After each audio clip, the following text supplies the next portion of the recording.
Wow, brings chills every time I see that film. So great that you all displaced yourselves today to come by and just, hear a couple of words from me. And I'm so glad that since the Praise House film already sort of speaks to that form of my art making process, I thought, why don't I've never really done a talk just on my photography. So I thought, let's do that. Let's take a look at that. So, I've prepared a few pages. I hope I see some of my colleagues from Miles and some of my former students. Notes, please take notes. You will be tested after. No, not really. Okay. So, just give this a little experimental music. Lately, I've been experimenting with this concept some of you all are familiar with, music of the plants. Some of you all have heard about that, where you can, work with and get that. Some of my buddies from UA kind of helped. We were working this out. So I'm doing this music that thank you so much, Jessica. Jennifer, sorry. Music of the plants. So you can take the mid-D pulses of various plants, and then if you have an audio program, you can assign instruments to it. So I went for those plants, cotton, tobacco, sugarcane, and rice, plants that kind of have a legacy of African American involvement, labor, and whatnot. So and I'm still experimenting with it. So, but I thought that would be a nice soundtrack to get me going. So, here we go. So photography as an art-making process has enabled me to assert my presence in a culture in which I feel largely invisible. I use photography to create a voice from within the silence of the images and hope that the images reveal the essence of the lives of my subjects, but also something about the experiences and people and places that I value. I select cast-off materials to create my cameras, and with them construct an imagery that interprets the humanity of a cast-off people. With this body of work, I set out to reclaim photography's promise as a medium for revealing a truth about a people whose lives and experiences have borne witness to so much over the last 2 centuries. So the images in this collection are portraits of people taken outside of their homes or businesses using a large format pinhole camera. Pinhole photography is an ideal medium for documenting a people who reside outside of the discourse around art making and visual representation, as it is cost-effective, allows a direct access to what is both a historic yet modern means of visual representation. Pinhole photography, for me, represents a deliberate return to an obsolete technology in an effort to get back to the origins of the relationships between photographer and subject. The process of setting up takes time, and my curious-looking gear provokes curiosity, sometimes laughter, and engenders conversation, allowing time for a relationship and stories from my subject to unfold. So for this discussion, I wanted to begin by literally taking you inside of the process of pinhole photography. To begin, I want to introduce you to the concept of the camera obscura. The obscura is a centuries-old process for channeling the outside light which is falling onto a subject and moving that light into a darkened space by use of a hole or lens. This process allows an observation of an image that of that subject within the darkened space. It's a process used by Renaissance artists Leonardo da Vinci, Michelangelo, and especially 15th century Dutch artists like Jan van Eyck and Rembrandt as a tool for their paintings and drawings.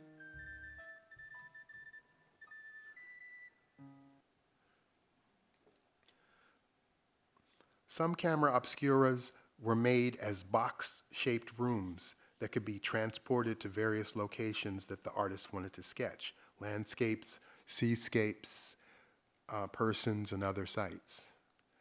These obscuras were the prototypes of the cameras that we use today.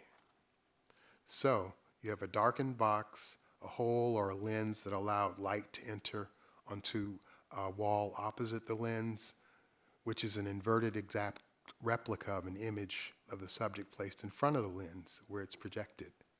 An artist could place a canvas on the opposite wall and make a tracing of that projection onto the canvas. Later, they could fill in the details of their painting in the studio.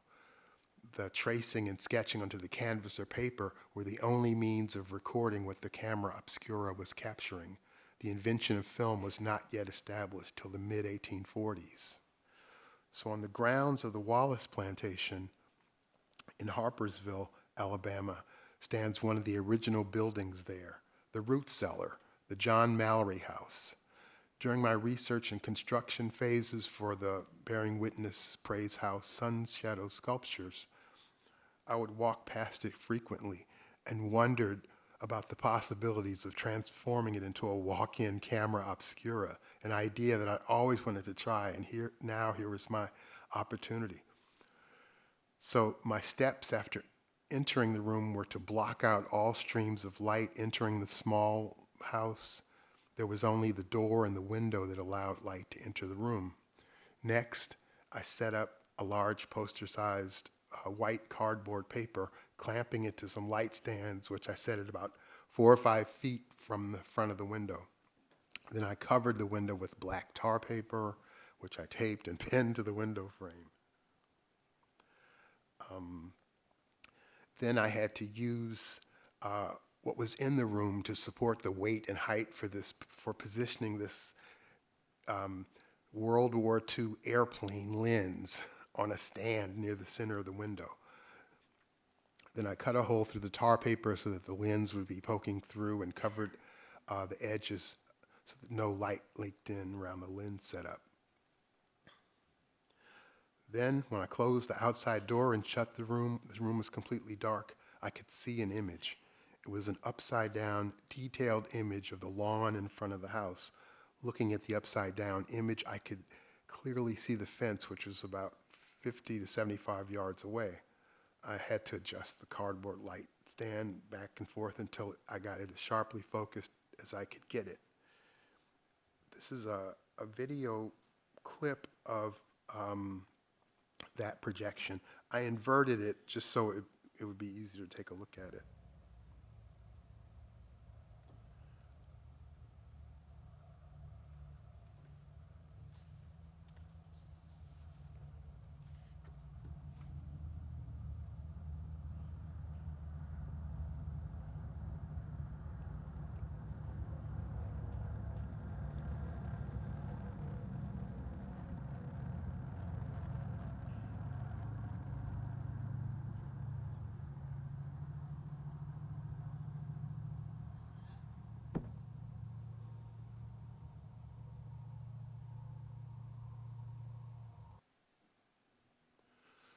So, consider that my pinhole cameras are just smaller versions of that room-sized camera obscura.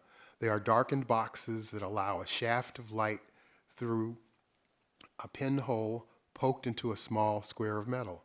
The light-bearing image comes in color, but I use black and white photographic paper like Ilford, or sometimes out-of-date Kodak paper as my film.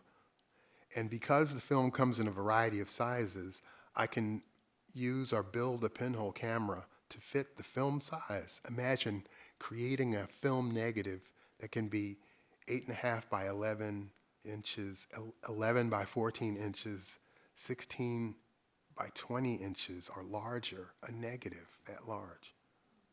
Those of you from the 35 millimeter film time, or some of the young folks who are rediscovering 35 millimeter film, it's, thumbnail size. But imagine that larger size as your starting off as your negative. There are no controls to operate these cameras. You position the camera on a tripod, then you compose your shot. Tie it down with bungee cables, then uncover the pinhole by removing a piece of black tape to allow the light into the camera.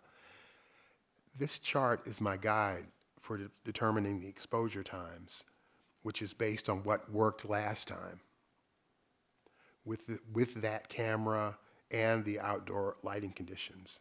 You can only load and then unload one sheet of film in each camera in a darkroom. So there's always the chance that the exposure is too long or not long enough. And you can miss the shot. But it just makes it so much sweeter when you do get the shot.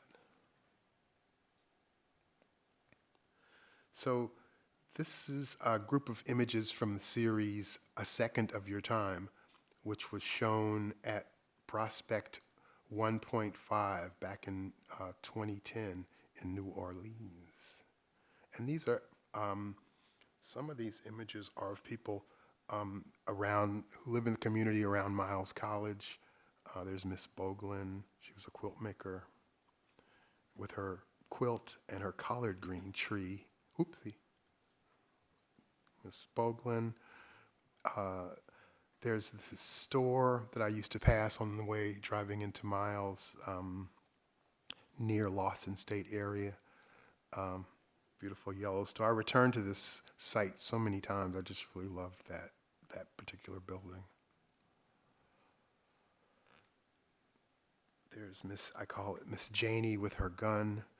A woman posed for but some people may not like images where it has to be perfectly still, but sometimes with pinhole photography, you capture the movement within what's going on. So it kind of makes it interesting. And another store along the pathway to Miles, and I asked these two women if they would come out and pose, and it just turned out to be the goddess of photography was with me, because the exposure could have been too long, or not long enough, or maybe light would have leaked into the pinhole camera. So that's why when you really get a shot, it just makes it that much sweeter. So these are 10 foot by 12 foot. What I wanted to say was this is a repurposed styrofoam ice chest that could accommodate a 16 by 20 sheet of film. This was taken at an exhibition at Ava, and in the background is a mural-sized print that originated from a pinhole negative. Some of you all remember Ed's Pet Shop in Homewood? So the story goes, I was talking to some people in the Rosedale community of Homewood, and they were like, yeah, if you just go to Ed's on Thursday after he used them for tropical fish were delivered. Some of you may have some of those fish. Wouldn't that be crazy? But and they discard on Thursday. That's when the fish are delivered. Then he discards these giant coolers. So go down there and get you one. So I did, and it worked out really well.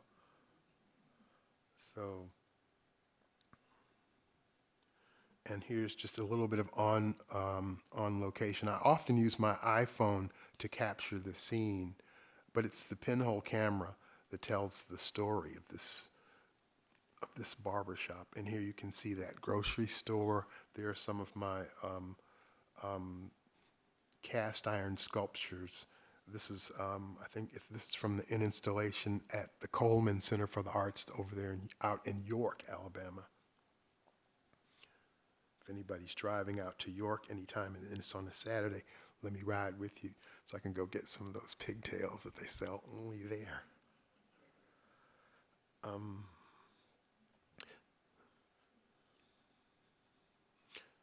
So again, here is being on location in front of the subject that you wish to capture. And how it, if you're lucky, if the goddess of light is with you, you end up with something like this.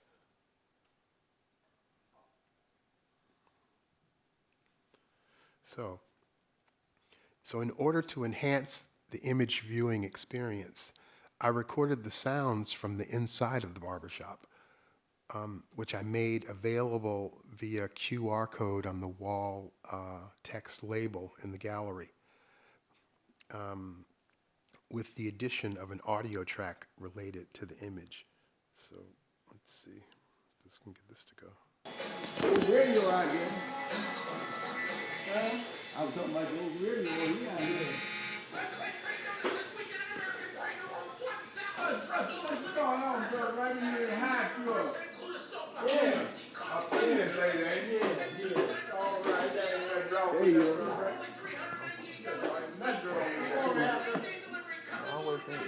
Life at a black barbershop or a beauty salon, black beauty salon.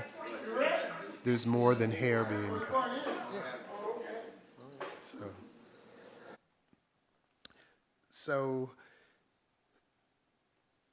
So I pushed for innovations. Just some of the innovations that I pushed for within my pinhole photography practice were immersive audio gathered at the site, the scale of the print scaled up to 10 feet by 12 feet, the inclusion of text within the camera, the inclusion of transparent objects within the camera, the use of historic materials to construct cameras, the use of large film negatives as background for stop motion animation. So with pinhole photography, the goal is to create a perfect negative. I develop the film at my home studio, and once I have a good negative, then I have options as to how I want to print it. Maybe I'll leave it as a negative image. I like those. Maybe if I want, I can print it as a positive.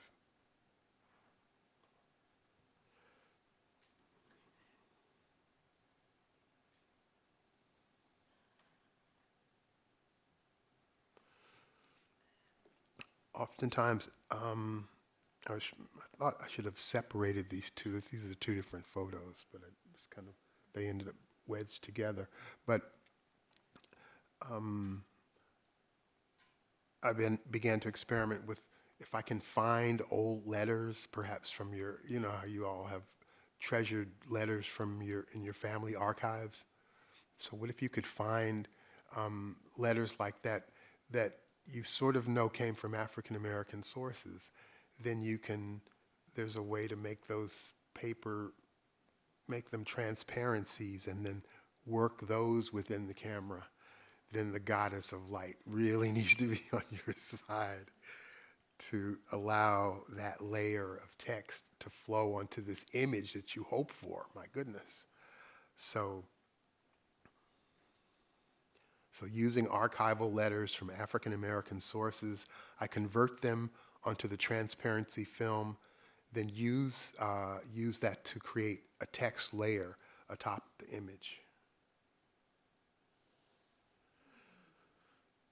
So there was a time, I think it was back in 2009, where I was so blessed to be given this artist residency in South Africa.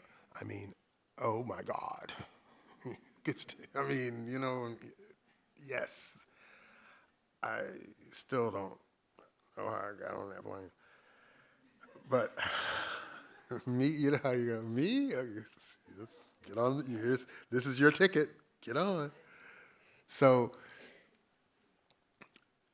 the Caversham Center for Artists and Writers It's located in Balgawan, and it's KwaZulu-Natal, South Africa, which is the Zulu people. They're near sort of Durban on that side of South Africa, below sort of Johannesburg, and on the other side of the country from Cape Town.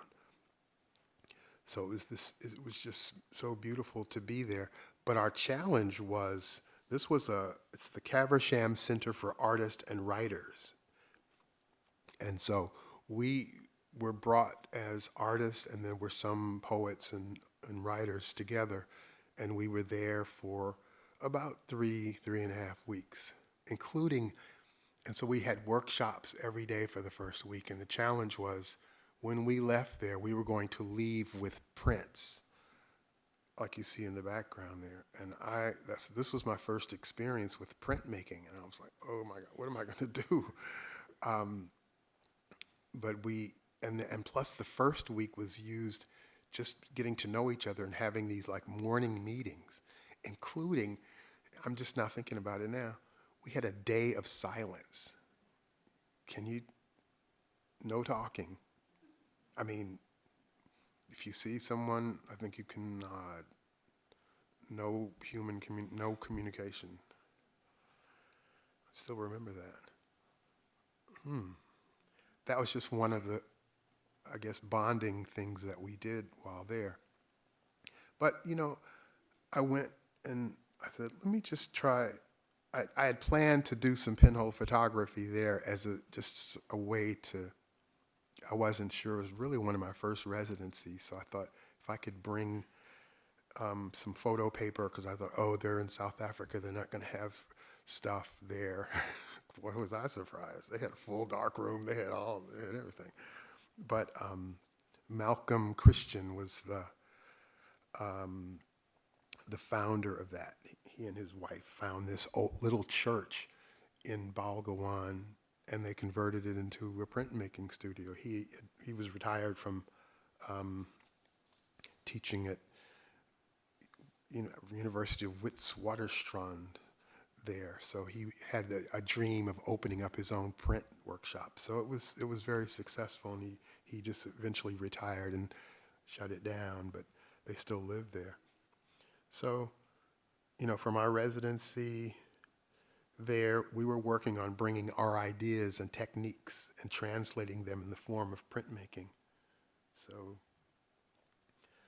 I made and developed pinhole photos throughout my residency and did photo workshops there, such as this image of students from the local school documenting their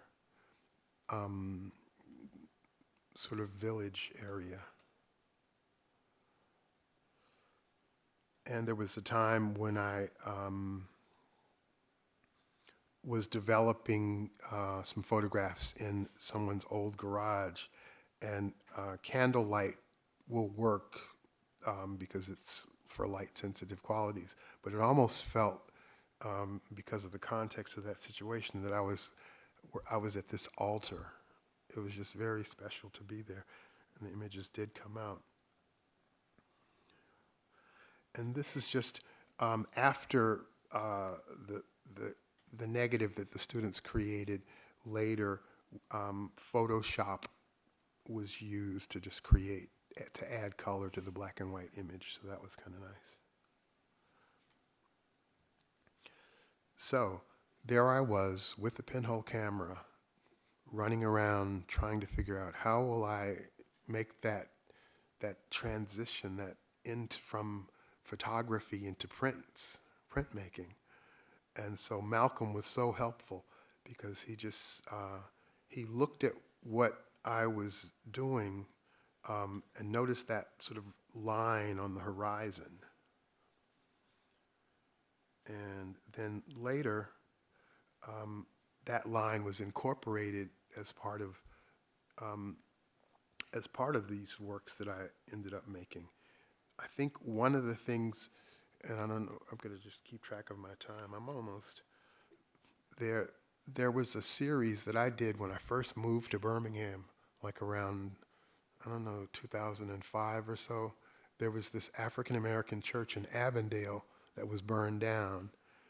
And I wandered inside and I found these pages of a biblical reference, and I began to do drawings on those. And I think when I submitted my application to Caversham, they saw those, and that was one of the reasons they invited me. And the pages had, because they had gone through a fire, they had this burnt edge. And later, and I'll just go to that slide. You can't see it. I mean, there was a way, you see how the one edge of it, the outer edge is kind of brown, and then the first sort of edge is white on these prints. But that darker color mimicked the burned pages from my Illuminated Pages series. It started here in Birmingham, and took me to South Africa. So in this series, I called it Lidgeton Portal, because that was the community nearby that we were working with. And my idea of the print of the line and the landscape, along with other images that I noticed in the community, and then in partnership with a writer, we came up with the text for these. So it's a series of 4. I think these have been shown here at the Hoover Library a couple of years ago. So yes, this Lidgeton Portal series was the result of incorporating some visual elements from the photos along with drawing and text. And I pushed my pinhole process even further while using it as a background for my stop motion animation projects, as demonstrated in this early edit of the film Crabman of Africatown. Raw, crab, crab, crab, crab, raw. Crab, raw, crab, crab, sea crab, sea crab. Bang, crab, raw crab, sea crab. Did it want raw crab, sea crab, he crab. Crab, raw crab, crab, crab, crab, raw. Okay, I had so much fun with that film, and it was shown in Mobile during an exhibition there. And I really liked that film because then students could have a fun way to learn about the history. And now the whole world wants to know about Africatown. We're so fortunate to have that as a site in our state, to further advance the great histories that are here. I included a link in case anyone wanted to see it in full. And here you can see there's the Wallace House. There's this. They were doing some renovations. They wanted to keep the renovations very. They needed to stabilize it more than anything else. They weren't trying to make it all fancy, but they did need to remove some boards that had kind of rotted over the years. So I was able to recover some of those boards and I transformed it into a pinhole camera, 2 pinhole cameras. The inspiration for the plantation camera was the chance to use the discarded lumber, which may have been around since the days of enslavement. And I thought about that history, and it influenced me during a series I call Ancestral Lights, one of which is on view in the gallery.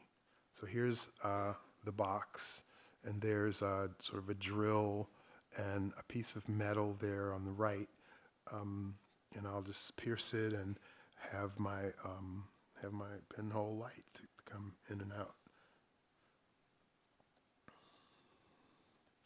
And there it is, just on location. That box is super heavy, and there's no way to keep it steady.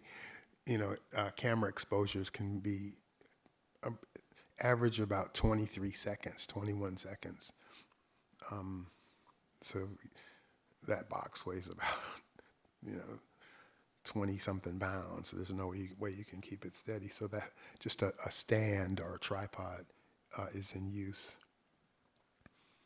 So there's that one. I think, so there were those two. So now we can talk about, as I wind down, an upcoming project that I'll be working with is this film project with artist in partnership with artist William Cordova.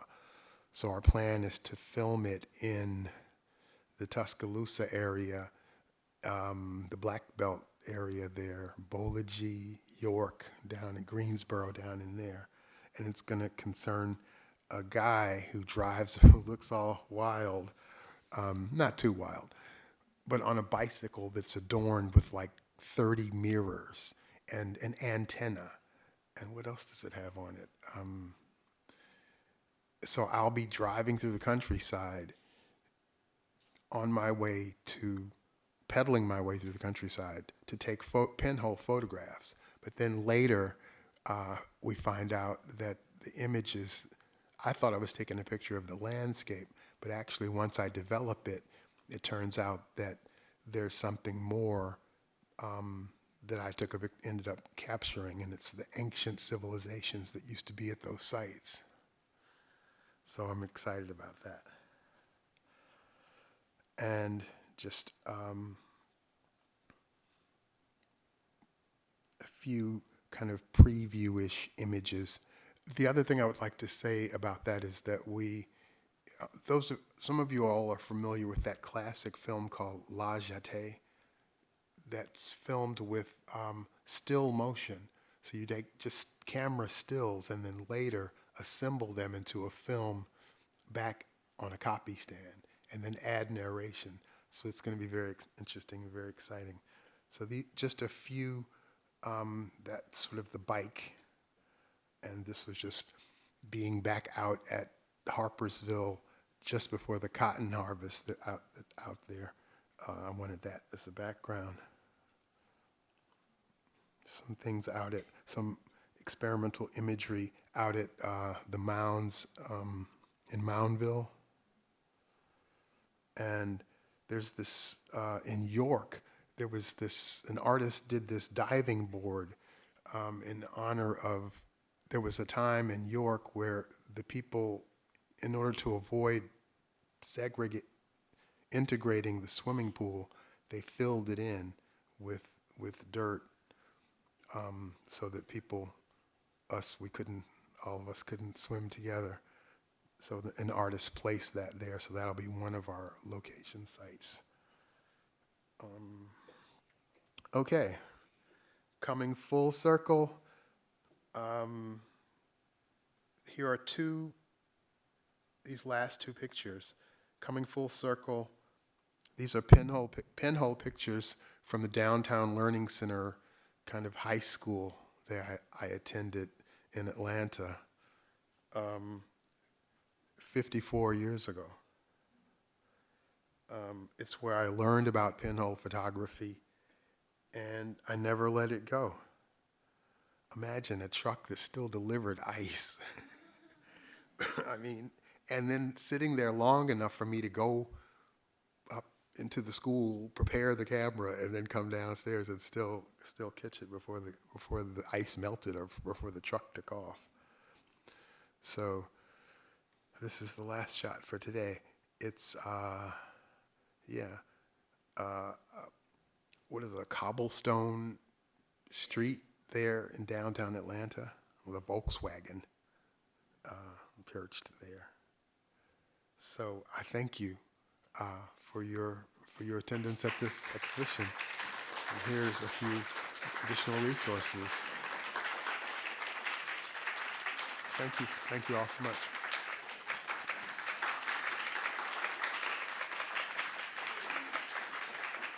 Hey, are there any questions? Any questions at all?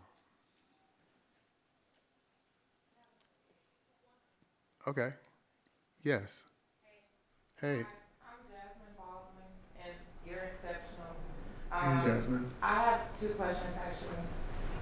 So I heard about the cities that you focus on, and I wondered with the heritage with Ansley, have you ever considered Ansley? And then my second question, we talked about Moundville. Do you focus on various disenfranchised groups? Because I know Native Americans were kind of central to Moundville as well in terms of your inspiration. Well, I thank you so much for asking those questions. The community is called Ainsley. Ansley, yes. Inslee. Yeah. Half of the pictures I had in here from Inslee. I didn't even recognize. Okay, great. Okay, great. Okay, so knock that one off. And then in terms of Moundville, Moundville is such. Those of you who have visited there, and maybe, thank goodness, it's not overly crowded. At least it hasn't been the times that I've been there, and so you can just really kind of slow down and be in that space, and just kind of rewind to the year 1000, and just kind of imagine the activity going on there. And I think it's going to be important that we figure out a way how to, that I, as the pinhole photographer guy in the film, it's going to be important that we're there because William Cordova's vision is this idea of it may look like an empty landscape, but actually things have happened there historically over time. And it's to bring out, those encounters that transpired there. So I hope at some point you'll be able to see the result of our project. So thank you for that question. Okay, sure. Inslee, yeah, there. Yes, sir. Thank you. We have a bunch of boys that are in their 20s, and they love old film cameras. And instead of the phones that they grew up with that take all these perfect exposures and focus, there's an imperfection about film that they love. And as an artist, could you explain, they so obviously appeal. Why is that? Do you have a... I don't know. That question can be answered so many ways, but I think it's just, now that we have the ability to be perfect in our visual output as photographers, there's something about, and there are actually apps on I have an iPhone. There's apps on the iPhone to kind of almost diminish that quality. You can flip a filter and then make it look like sort of the Instamatic cameras from the 1970s to give it that grainy or that foggy texture. I think it's, for me, pinhole photography offers a roadmap to kind of get back to the basics of photography. Imagine going through all of the setup and going to a location and then, of course you're going to take a backup shot photo with your iPhone just to kind of document that you were there. But imagine, I don't want to say it the way I was going to say it, but imagine you go through all of that and you get there and the shot comes out. And it's this soft light in the texture of the image. It's just, I'm glad your sons are pushing that. I would suggest that they investigate pinhole photography. I think they'll love it. Although if they're still living at home, your basement's going to be turned into a dark room. But they'll make them clean up after themselves. Thanks. Who else? Yes. You talked about how there's like an element of chance with the light in pinhole photography, and I was curious if there's, when you're kind of setting the shots, if there's a way to consider the composition, or if that's also like left to chance. I mean, yes.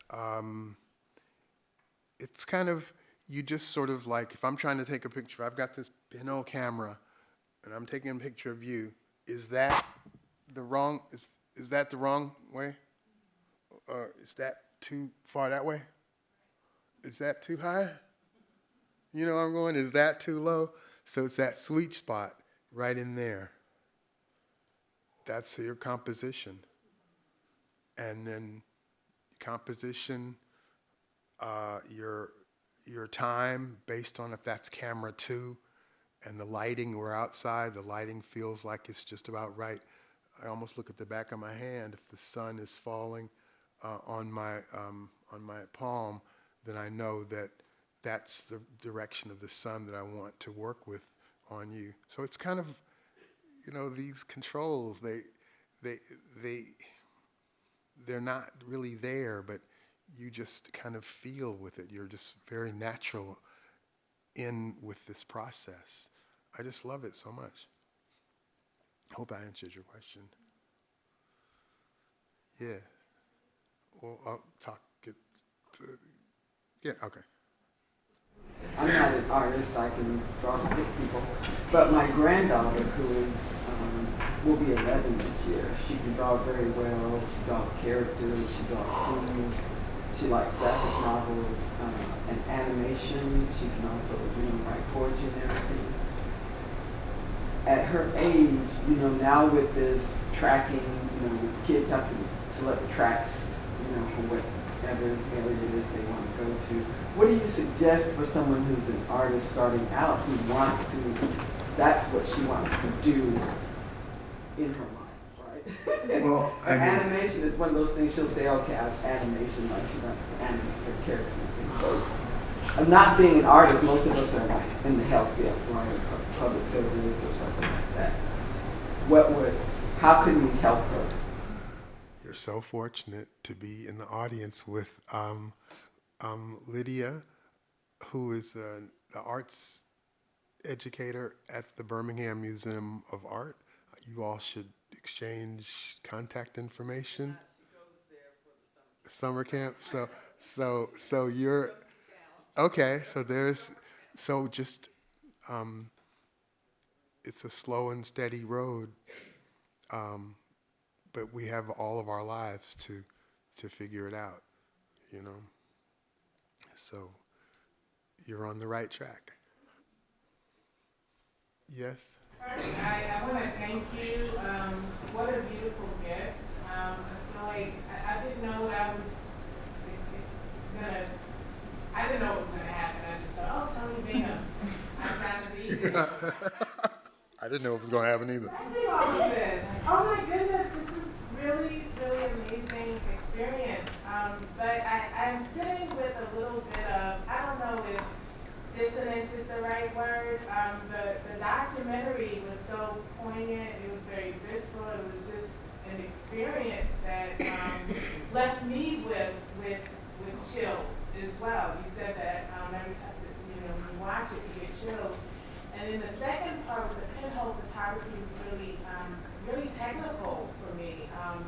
And I was just wondering, like, is there a reconciliation between the two parts, or were you just presenting two like different, disparate works of art and artistry experiences, or is there a connection here?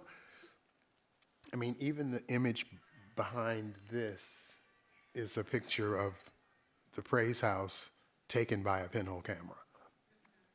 So I always seem to bring these things, these bodies of work together. They kind of feed off of each other.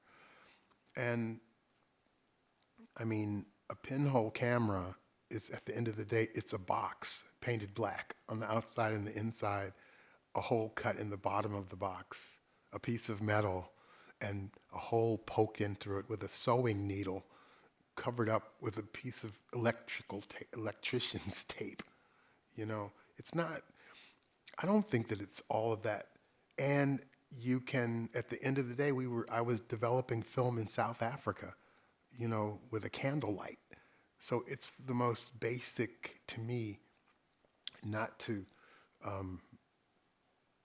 ignore your question, but I think it's one of the most, I mean, most people have an iPhone, so they can just take pictures at will. But for me,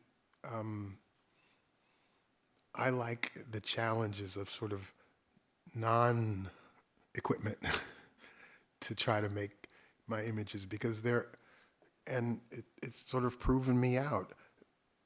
Perfect pictures, somehow I end up in these exhibitions, and I know that there are folks out here with these, you know, state-of-the-art Canon and Nikon cameras running around, but somehow for the gallery folks and the pinhole imagery is much more interesting. So I guess I'm still struggling with the question of what does it mean to have a camera made of the wood of a plantation house where enslaved people once worked, and what will those images reflect or look like to try to capture contemporary life. I mean, it's just wood, but I don't know, metaphorically, I kind of like to play with that a little bit. Yes. Hey, sorry. Nice lecture. When I first saw your photos of, I guess, the market or the gas station or whatever, and you photographed people with Ensley, it's almost as if you're photographing contemporary people and previous generations all at once, because the pinhole ages everything. And I think that's what made it so interesting. So I'm fascinated about you trying to photograph this new work where I assume you're to find people in fields for your new project. But can you talk a little bit about that sort of the time element of those photographs? You know, is that part of your intent, is to capture like many generations at once and that one kind of, you know, contemporary people, but they look like they were photographed in the 40s or It's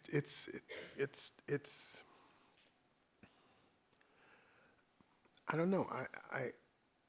I want to capture the contemporary moment, but it's true. This process, because of the long exposures and the light, it really does kind of sort of suggest these archival times, and especially if there's any motion in the image. I guess that's just sort of an element of surprise that comes to me. Maybe I don't intently start out to do that. I just kind of taking in a picture and see how it goes. But I'm glad that it offers that sort of observation for you.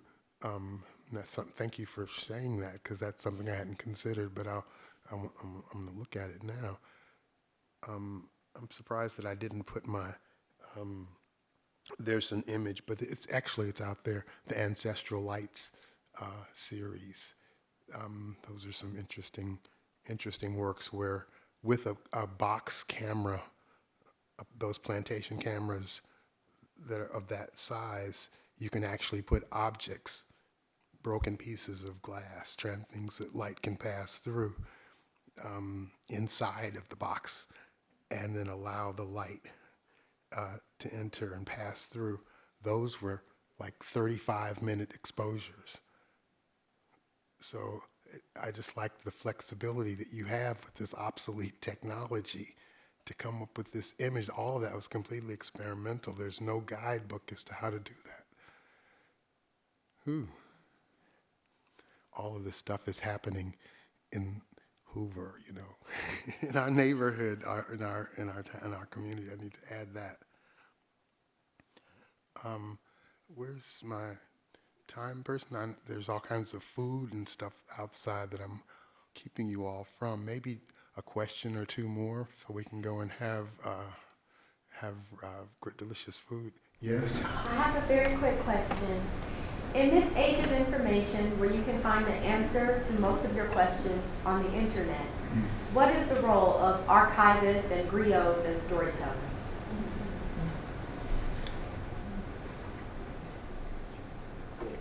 I think one of the things that I often think about, and I mentioned it in the film, is like, what's going to happen to all this stuff once, I leave the planet. I mean, I'd like to have monuments and things like that around, but what about all the stuff that I've collected that will be of use to people of your generation? Some of you all remember that secondhand shop, What's on Second, downtown. Frequent flyer pass to go in there. I know I did. Finding archival images of different people, black folks. I was looking for images of black folks, but they had plenty of photographs of other people showing us throughout the ages, the 30s, the 40s, the 20s, homes and things all over across Alabama and Birmingham, different neighborhoods. I don't know. Maybe I'll volunteer to be a griot or an archivist, a storyteller, and I think if anything, my role would be to help you see the importance of such an endeavor, and then show you some of the tools that I use to accomplish that. And it doesn't always have to be very research heavy. It should be fun, like the Crabman of Africatown animation.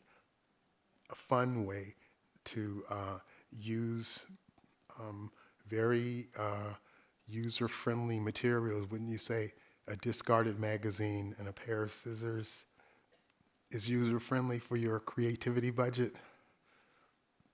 Making collage, yeah. So teaching by example is to use materials that everyone here could come up with an old box, right? Head to Home Depot, get some black paint and prepare it. And if you have friends who have access to old expired photographic paper, I used to tell my students at Miles, we can get everything that we need for this project if we had like a car wash, just a one-day car wash. We'd have enough funds to pay for the chemicals, the developer, the trays, everything that we need to let our creativity become unleashed, and not be worried so much. I mean, there are other art processes that you should investigate. You should definitely check out Sloss furnaces and, figure out how to be involved in that. We're so fortunate in Birmingham to have that as an art resource here. So you find a way to, they have a summer workshop for children. You can check that out. So maybe that's good. Maybe should we do one more? Our burning desire or yes. I was wondering if you could speak to your tenacity during the process of doing film photography, because what we're seeing is sometimes it might be you got it at one time, you got that shot the first time. What does it mean to you to have to kind of investigate and find that right shot, even if it doesn't happen the first time? And what does it look like for you to have maybe that frustration if it doesn't work out the first time? And you've been doing it for so many years. So yeah, would you speak to that? Oh my gosh. In my last semester at Miles, what was that last spring? Spring of 2024. So I was doing the art class and we were doing pinhole photography, and the students, they'll work with you, but at some point there got to be some results, right? So we go out we take the picture, come back, have the developer set up in the classroom, you know, the whole darkroom set up in the classroom, nothing. You know, we had the chart, everything. We go back out, take another one, come back, nothing. I was like, oh my God, what is it? Is it the developer? You know, you like go, was there a light leak on the camera? I thought we had that together. Is the developer bad? Is the paper bad? It's kind of like that. And you're hoping that, oh, they'll learn through these things where it could go wrong to check those things. Maybe they were kind of okay with that. What did we figure out that it was? I think it was a bad batch of developer. The paper was okay. The light, the camera was okay. It was just the developer that we were using was out of date and expired. So it can be, you know, it can be frustrating, but I suppose at least with your iPhone, you sort of at least have a record of that image, and perhaps if you're fortunate, you can go back to it. It's harder with portraits of people though, but I guess that's just part of this process. Okay, thank you, Lydia. Should we wrap it up? Yeah, okay. Thank you all so much. Okay.